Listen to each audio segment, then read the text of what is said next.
तुमसे एक सीधा सवाल है। क्या तुमने कभी बजट बनाना शुरू किया था लेकिन कुछ दिनों में ही छोड़ दिया क्योंकि तुम्हें लगा कि ये बहुत झंझट वाला काम है? हर एक खर्चा नोट करना, हर चीज़ का हिसाब रखना, हर बार सोचना कि कहाँ कितना खर्च किया और फिर बैठकर जोड़ घटाना करना।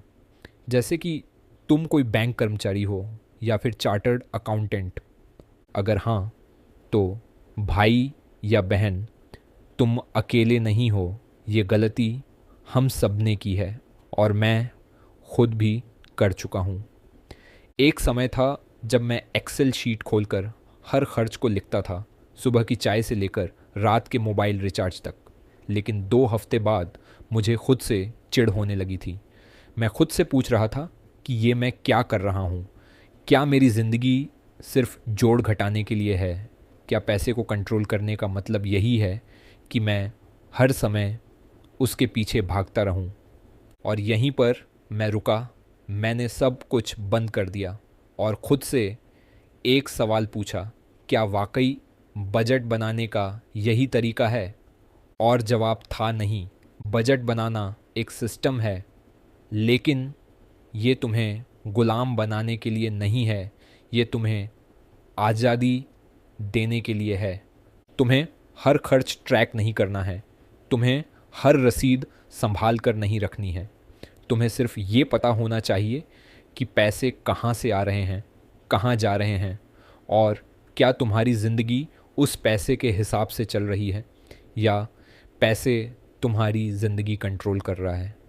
अब सुनो, मेरा तरीका ये कोई जादू नहीं है, कोई हाई फाई सिस्टम नहीं है, और ये उन लोगों के लिए है जो सच में चाहते हैं कि वो अपने पैसों को संभालें बिना पागल हुए।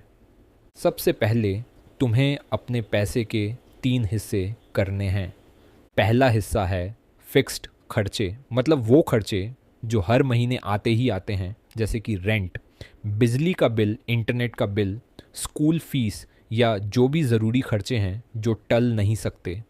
दूसरा हिस्सा है बचत, मतलब वो पैसा जो तुम्हें खुद को सुरक्षित रखने के लिए अलग रखना है।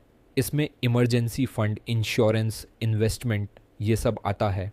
और तीसरा हिस्सा है फन मनी, या फिर खुद के लिए पैसा, मतलब वो पैसा जिसे तुम गिल्ट के बिना खर्च कर सको, जैसे कि बाहर खाना, फिल्में, ट्रैवल, कपड़े, जो भी तुम्हें खुशी दे। अब इस पूरी कहानी में सिर्फ 3 चीज़ें हैं: फिक्स खर्च, बचत और फन मनी, बस और कुछ नहीं। अब मैं क्या करता हूँ, मैं महीने की शुरुआत में ही इन 3 हिस्सों में पैसे बांट देता हूँ। मेरा सारा ध्यान सिर्फ इतना है कि इन तीनों हिस्सों में पैसे डालने के बाद मेरे अकाउंट में कुछ बचे या ना बचे, कोई फ़र्क नहीं पड़ता। मैं सिर्फ ये देखता हूँ कि मेरा फिक्स खर्च टाइम पर चला जाए, मेरी बचत ऑटोमेटिक कट जाए, और जो पैसा फ़न मनी के लिए है वो मैं बिना सोचे खर्च कर सकूं। अब तुम सोच रहे होगे कि भाई ये तो बहुत सिंपल है। हाँ, बिल्कुल सिंपल है, और इसी वजह से ये काम करता है, क्योंकि जब चीज़ें आसान होती हैं तभी हम उन्हें रोज़ कर सकते हैं। तुम किसी भी बड़ी आदत को देख लो जो लंबे समय तक टिकती है, वो हमेशा सिंपल होती है। तुम रोज़ दांत ब्रश करते हो क्योंकि वो आसान है। तुम रोज़ पानी पीते हो क्योंकि वो ज़रूरी है। तो पैसे संभालना भी ऐसा ही बनाना है, ज़रूरी और आसान। अब तुम्हें एक बहुत ज़रूरी बात बताता हूँ।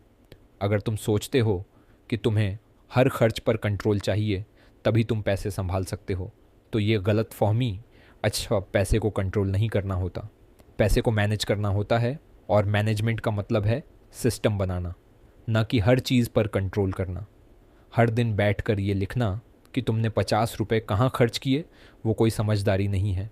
वो एक थकाऊ आदत है जो 1-2 हफ्तों से ज़्यादा नहीं टिकत। लोग इसी वजह से बजट से डरते हैं। उन्हें लगता है कि ये बहुत ही बोरिंग और मुश्किल काम है। इसलिए मैं कहता हूँ, नो बीएस, यानी कोई बकवास नहीं। तुम्हें किसी फैंसी एक्सेल शीट की ज़रूरत नहीं है। तुम्हें किसी बजटिंग ऐप की ज़रूरत नहीं है। अगर तुम्हें ये 3 हिस्से समझ आ गए तो तुम्हारा आधा काम हो गया। अब बहुत लोग मुझसे पूछते हैं कि भाई इमरजेंसी फ़ंड कैसे बनाएं, कितना बनाएं। तो देखो, इसका सिंपल सा जवाब है कम से कम 3 महीने का खर्च। अगर तुम्हारा हर महीने का खर्च 20,000 है तो इमरजेंसी फ़ंड 60,000 होना चाहिए। और ये पैसा तुम्हें उस जगह रखना है जहाँ से तुम उसे कभी भी निकाल सको, जैसे कि सेविंग अकाउंट। इसे तुम इन्वेस्ट मत करना, ये कोई रिटर्न कमाने के लिए नहीं होता, ये सिर्फ तुम्हें मानसिक शांति देने के लिए होता है। अब एक और सवाल जो लोग पूछते हैं वो है कि इन्वेस्ट कहाँ करें। तो मैं कोई फाइनेंशियल एडवाइज़र नहीं हूँ, लेकिन मैं जो करता हूँ वो बताता हूँ। मैं अपने पैसों को म्यूचुअल फंड में SIP के ज़रिए इन्वेस्ट करता हूँ। मैं स्टॉक मार्केट की दिन रात की टेंशन नहीं लेना चाहता, मैं गेम खेलना नहीं चाहता। मैं सिर्फ चाहता हूँ कि मेरा पैसा वक्त के साथ बढ़े। और यही तुम भी कर सकते हो अगर तुम्हारे पास कोई बड़ा फाइनेंशियल गोल है, जैसे कि घर खरीदना, रिटायरमेंट या बच्चों की पढ़ाई। अब तुम सोच रहे होगे कि ये सब तो अच्छा है, लेकिन अगर मेरी इनकम कम है तब क्या? तो सुनो, अगर तुम्हारी इनकम कम है तो बजट बनाना और भी ज़रूरी है, क्योंकि जब पैसा कम होता है तभी उसे सबसे ज़्यादा सोच समझकर खर्च करना होता है। ज़्यादा पैसा आने पर लोग सोचते हैं कि अब सब कुछ अपने आप ठीक हो जाएगा, लेकिन ऐसा नहीं होता। अगर तुम 5,000 में नहीं संभाल सकते तो 50,000 में भी नहीं कर पाओगे। पैसे की आदत पैसा आने से पहले बनती है, ना कि बाद में। इसलिए आज ही शुरू करो, चाहे जितना भी कमाओ। अब आखिरी बात जो मैं कहना चाहता हूँ वो ये है कि पैसे के बारे में बात करना कोई शर्म की बात नहीं है।